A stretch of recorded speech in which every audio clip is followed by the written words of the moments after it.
Hey folks, Stan Baker with Hunt the Racket. We haven't done a video in a while, and I was lucky enough to get Billy back. You remember Billy, he was my videographer. He's doing big things now for Hayden Outdoors, and I was able to get him for a couple days and film this. We got a lot of catching up to do. This segment, what I want to talk about are three things. Number one, remember last year we determined that good gun fit was key. We determined that good sound fundamentals were key. And then we also said the ability to shoot. You got to shoot a lot in order to get to the point that you want to be. We forgot one key thing, and I'm going to leave it out there. One very important thing for you to kind of guess what that might be, and we'll go over that in this segment. Number two, we're going to talk about some gun fit. I was lucky enough to meet a gentleman by the name of Phil Sims, and he makes the ProSoft stocks, if you will. And we're going to go over that. I'm going to explain to you exactly what the process was for me, because this man is, he's an artist. He's done a fantastic job for me in eliminating a lot of the recoil and thereby making me a better shooter.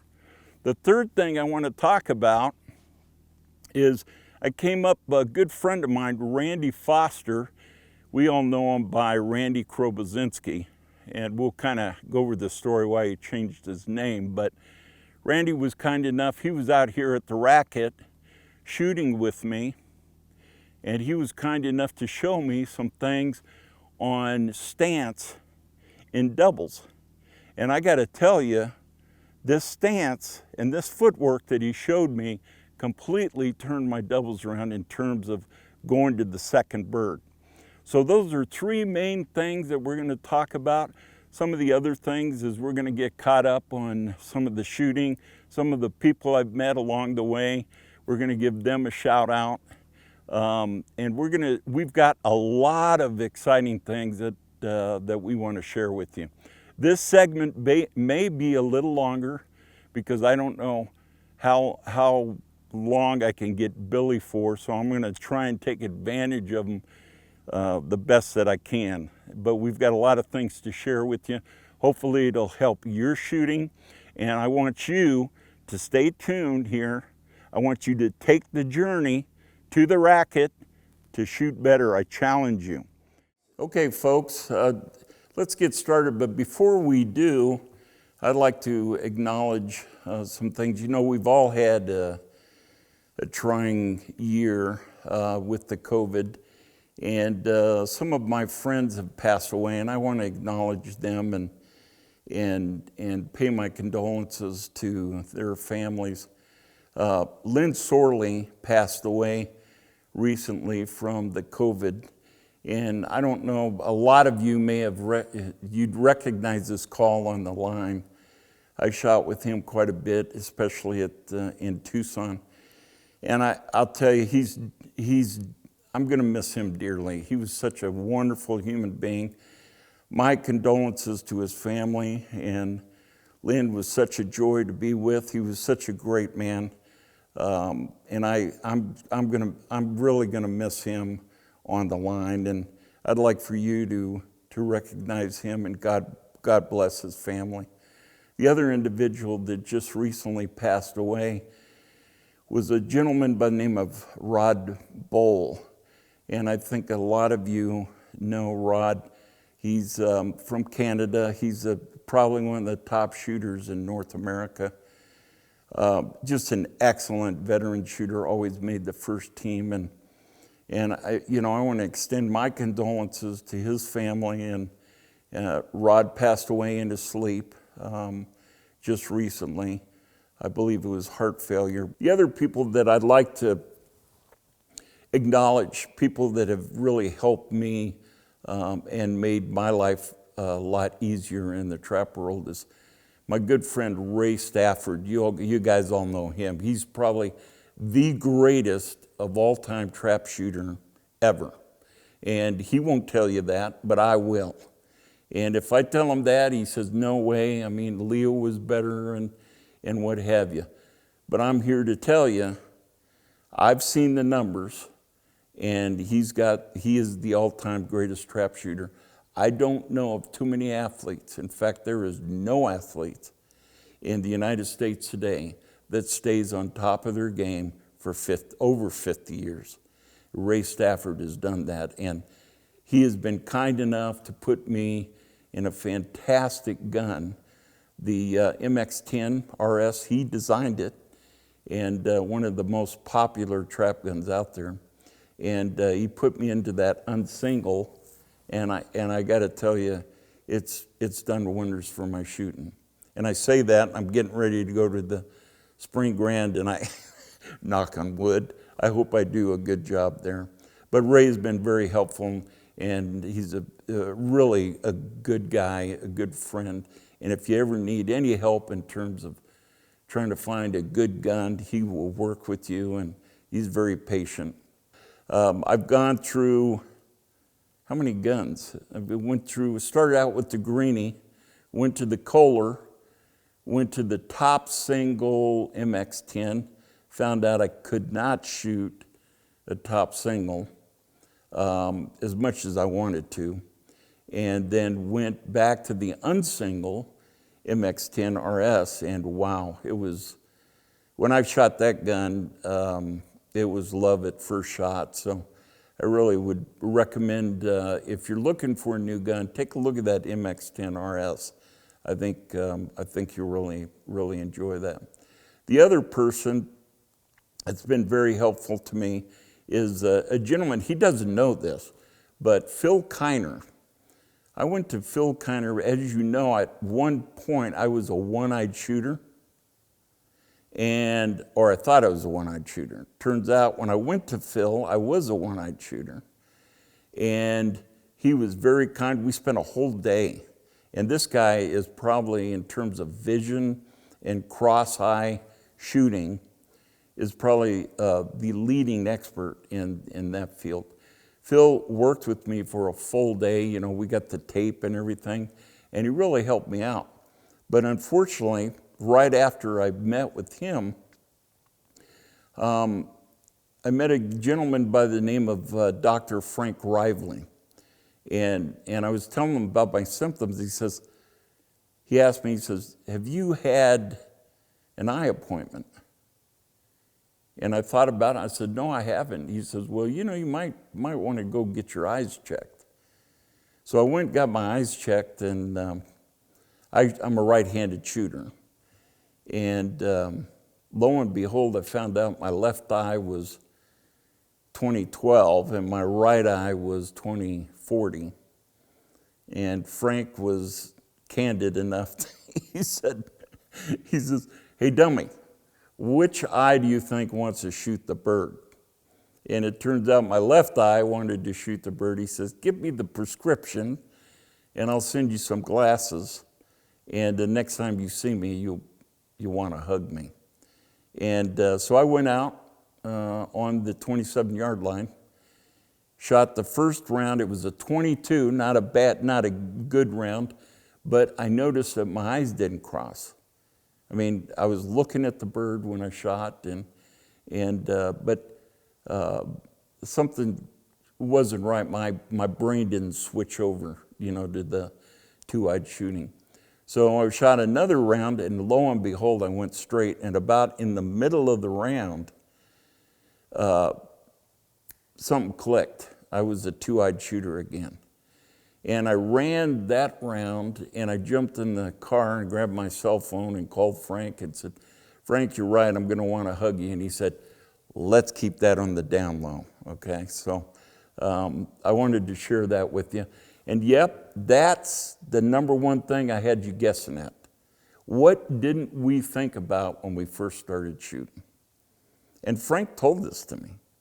He said, most trap shooters that think they're cross-eyed haven't even had their eyes checked. And he said, don't feel bad, like He goes, but everyone does that. I mean, so we're going to add another ingredient into good trap shooting. And the number one thing, obviously, is your vision. And that's something that I didn't even bring up, and I apologize for that. But I will tell you right now that I'm a two-eyed shooter again. Frank was kind enough to fill my prescription, put them in Ranger frame, and sent them to me overnight. And I was shooting within 48 hours. And I mean, I can't thank him enough. I mean, this guy turned me around. So I got Frank, I got Ray, I got a lot of people that helped me. I got Ricky, who got me to the 27-yard line. There's a lot of people out there that have helped me, and I'm so appreciative of. But see, that's the trap community. That's why I love this community, is that everyone wants you to do well and to help you out. Vision-wise, crossing, Phil Keiner is the man. You got to go to him. So if you're truly, make sure you get your eyes checked.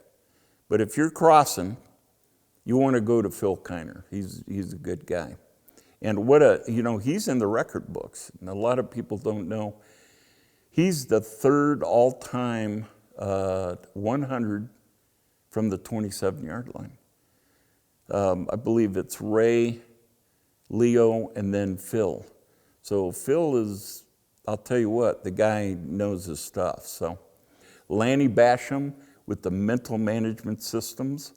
Bob Palmer, Don't Think, Shoot.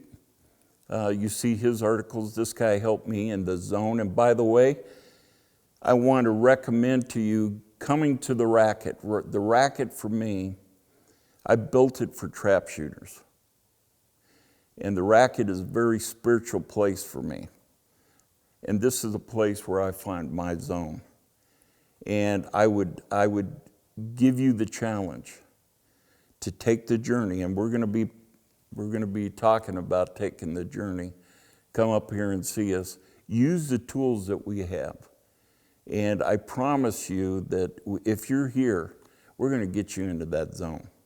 This is a place that good trap shooters, beginners come, they shoot better trap. I mean, it's a place that you can relax, shoot, train, problem solve, and we'll sure help you do that. So with that, I'm gonna quit talking. I've been talking quite a bit, but remember, you gotta take the journey to the Rackett to shoot good trap, and we look forward to seeing you. You remember we were talking about the spirituality of Rackett and why I come here. It's a place I can train and think and kind of get my thoughts together, work out problems, and find that zone. And I'd like for you to take a look around at these hills here, and this surrounds us. This is the sand hills of Nebraska, and this is what I'm talking about. This is where I can find my zone. And quite frankly, this is my heaven. I come here to really relax, and I challenge you to take that journey to come here, and I think you'll really be happy that you did. I want to talk a little bit about Phil Simms now. Remember I told you I took the journey to Phil, and I got fitted for a ProSoft. And I'd like to talk to you and tell you about my journey there. The first thing I did was drive from Denver to Grand Junction. And I drove through a national, federal park. It was just absolutely gorgeous with big canyons and rocks and just absolutely gorgeous. And so I drove up to Phil's place, and I got out, and Kate, his daughter-in-law, met me, and she's kind of the organizer and the person that makes the appointments and what have you. The first thing I did was pay for half of the stock that I was going to have fitted. And I walked in with my gun, and I met Phil, and Phil is kind of a no-nonsense guy, great guy. Think you'll really get a kick out of meeting him. And he's a great shot too. But his true love, he's like an artist, is building these stocks. And he walked out, he said, "You got your gun, put it together." We went over to the pattern board and we shot, and so he kind of figured out what my point of impact was. We went back, he said, "Get some more shells," and he's got his own trap field. You walk out, got a beautiful trap field. He's got all the cement work done, and so he said, "Start shooting." So I start shooting, and he's taking measurements and asking me questions, and I'm shooting. I probably shot, I don't know, 3 or 4 boxes of shells, both at the 16 and, you know, back on the handicap and what have you. And we got done, went back into his shop, and he said, "Okay, I'll see you tomorrow at noon." At noon the next day, drove through the same park, went up, and I walked in, and Phil says, "Get your gun." So I got the gun, and here's the stock. Now it's not, obviously not completed, but you can see this stock is pretty incredible. So he said, "Get it, and let's get some shells." We went to the pattern board again. We shot it and saw that it was about the same as my other gun, and we started shooting. The first time I shot this thing, I hit the bird, and my brain could not compute. There was no recoil.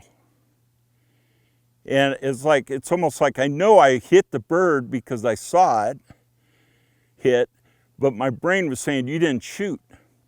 And I look over at Phil, and he's got this big old smile on his face, and he looks at me and he says, "It ain't fair, is it?" And I says, "Wow, that's incredible." So it's about, I'm going to say 80% of the recoil was taken out for me. And he said, "Okay, now what I want you to do," so I shot some more, and I don't think we made any adjustments then, but he says, "I want you to take the gun," and I went to the Autumn Grand and shot. And I shot really good singles and handicap. I felt really comfortable, and it takes a while to get used to. It's almost like having a new gun. But I felt very comfortable with it, except for doubles. And I told Phil, I can't really put my finger on why the second bird feels weird. He said, "Yeah, I kind of figured you might say that, so let's put a tighter spring in." So he tightened the spring up. So we started out with about the mid-size tension on the spring, and this is all spring, no magnets. I have a defibrillator, so I cannot shoot with magnets. It kind of messes that deal up. So I need just springs. And so these are just springs. So what he did was tighten the spring up for me. And I can honestly say, man, my doubles are in good shape. And we'll talk more about these doubles later. But I am here to tell you right now, Phil Simms is a genius.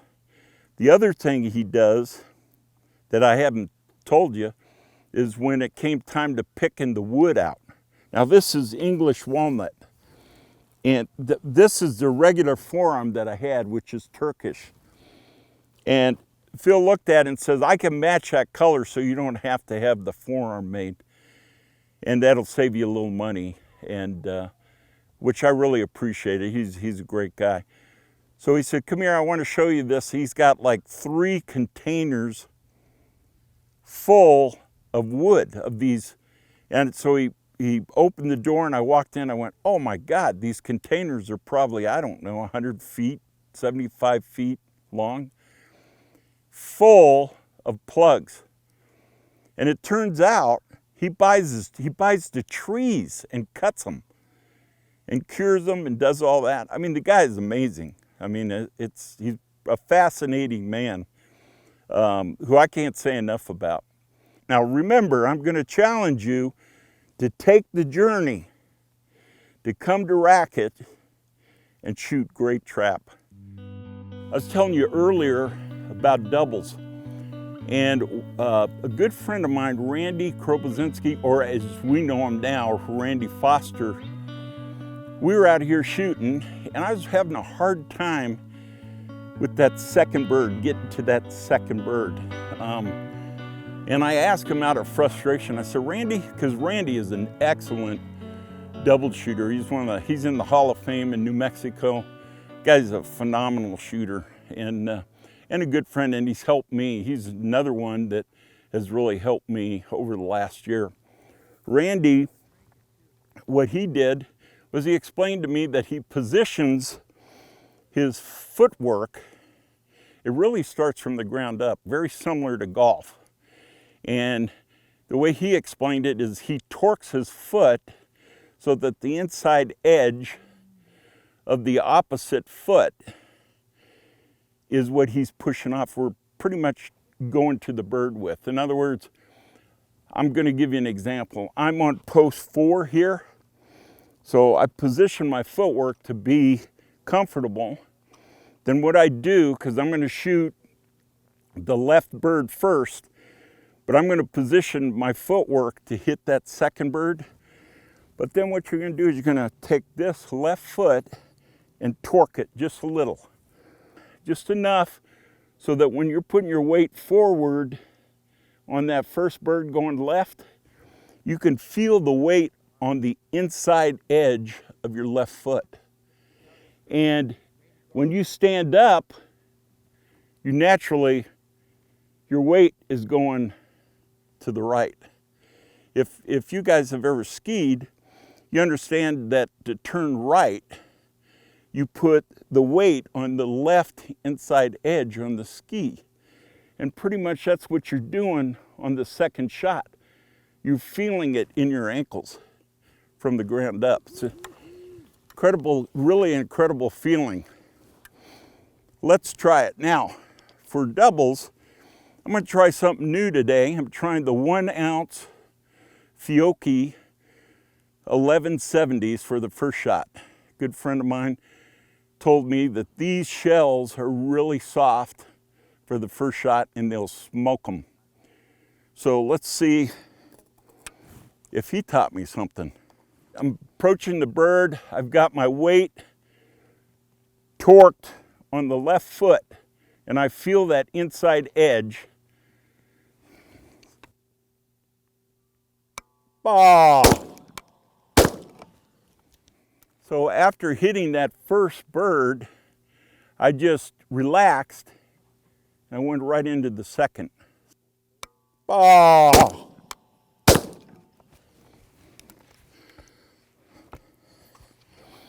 So what happens is when you torque that foot, your body just naturally wants to come back. Just naturally wants to go to the second bird. So we'll try the same thing on post 5 and torque it just a little bit more. So what I'm going to do on 5 now, I'm going to set myself and you'll watch that left foot torque. I'm going to set my feet, I'm going to torque this left foot.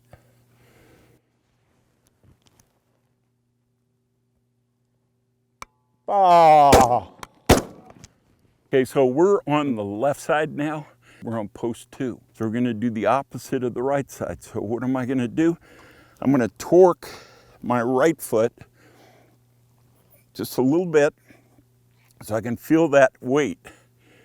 I'm going to say pull, boom, and just naturally go to the second bird. Post 2.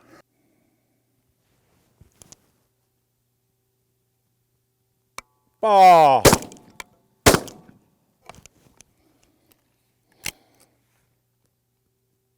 Ah.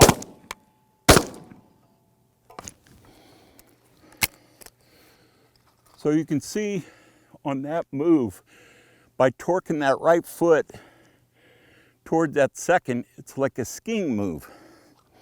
So your weight is on the inside edge. You actually feel it when you're coming over. And it just naturally takes you over to that bird. Takes a little getting used to, but I think if you try it, you'll find it really works for you. I'm gonna go to the post 1 now, and we'll do it from there. So again, what I'm going to do, I'm gonna position my feet so that I feel comfortable shooting that second bird. I know where the first bird's coming out. Take my right foot, I'm going to torque it towards the left or the second bird. Come around, wind up, shoot, and just naturally go to the second bird.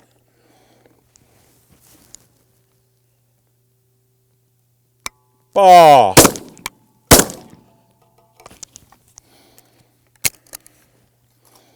Easy peasy. Just bring that right foot over a tad. You'll feel it from your ankles up. It's like a golf swing. You've got a 1-2 motion. But if you do that, your body just naturally wants to right itself to the left. No pun on words. Right itself to the left. Paul.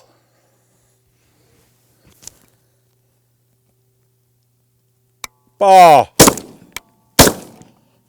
Okay, we're doing the middle station, and I think you'll find by doing this, everyone says the middle station's the hardest in doubles.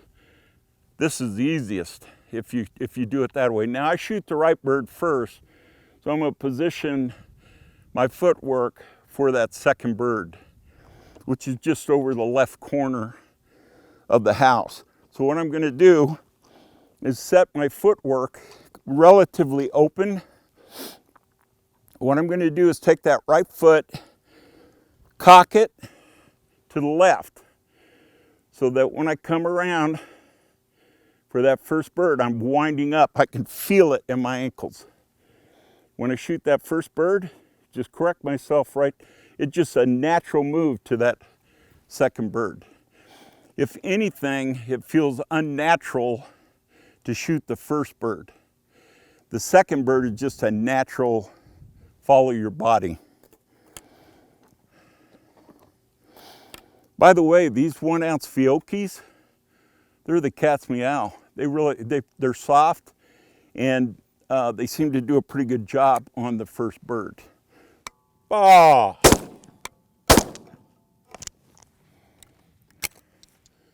Do one more.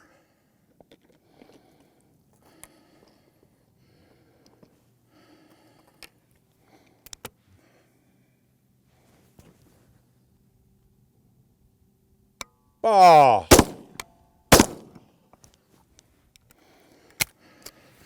It's just a natural move.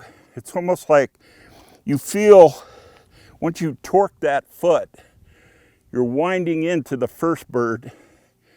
When you shoot it, you just relax, and your whole body just goes right into that second bird.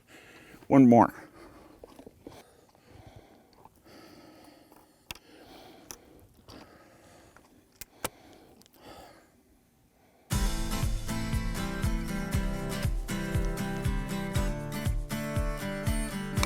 Ah!